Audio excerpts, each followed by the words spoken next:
दान देने के लिए धन नहीं है, कोई बात नहीं। हवन यज्ञ करने के लिए धन नहीं है, कोई बात नहीं।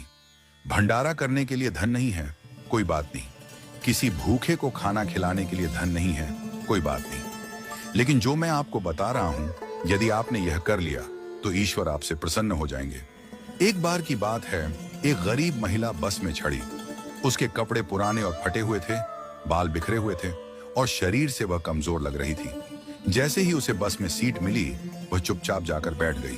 कुछ ही देर में अगले स्टॉप पर एक वृद्ध महिला बस में चढ़ी। उस गरीब महिला ने बिना देर की अपनी सीट उस वृद्ध महिला को दे दी और खुद खड़ी हो गई। जब वृद्ध महिला अपने स्टॉप पर उतरी तो वह वापस अपनी सीट पर बैठ गई। थोड़ी देर बाद एक छोटी बच्ची बस में चढ़ी। बच्ची को खड़ा देख उस महिला ने फिर से अपनी सीट दे दी और खुद खड़ी हो गई। बच्ची का स्टॉप आने पर वह वापस अपनी सीट पर बैठ गई। इसके बाद एक गर्भवती महिला आई। इस बार भी गरीब महिला ने बिना सोचे समझे अपनी सीट दे दी और खड़ी रही। गर्भवती महिला के उतरने पर वह फिर से अपनी सीट पर बैठ गई। थोड़ी देर बाद एक सामान्य महिला बस में चढ़ी। वह न वृद्ध थी, न बच्ची, न गर्भवती, पूरी तरह स्वस्थ लग रही थी। फिर भी गरीब महिला ने अपनी सीट छोड़ दी और उस महिला को बैठा दिया। यह सब देखकर बस में बैठी एक अन्य महिला, जो एक अध्यापिका थी, बहुत आश्चर्यचकित हुई।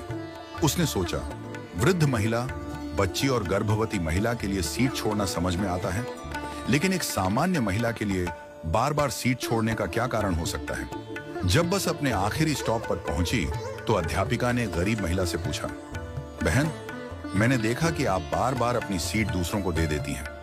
आपका भी उतना ही हक है सीट पर बैठने का, फिर आप क्यों खड़ी हो जाती हैं?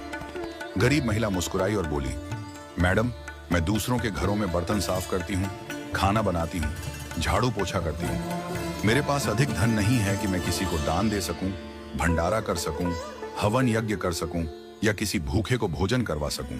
लेकिन मेरे पास मेरे कर्म हैं और मैं अपने कर्मों से दान करने की कोशिश करती हूँ। उसने आगे कहा, मेरे अच्छे कर्म ही मेरे ईश्वर के खाते में बैंक बैलेंस बढ़ा रहे हैं। इन्हीं कर्मों के कारण मेरा परिवार सुखी है।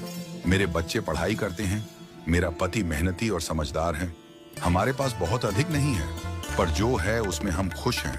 जब मैं अपने आसपास देखती हूँ तो पाती हूँ कि लोग कितने दुखी हैं, लेकिन मेरे अच्छे कर्मों की वजह से दुख मेरे जीवन में नहीं आता।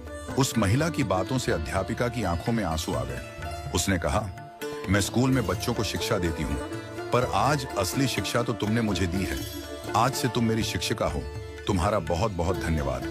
इस कहानी से हमें यह सीख मिलती है कि सेवा के लिए धन की आवश्यकता नहीं होती।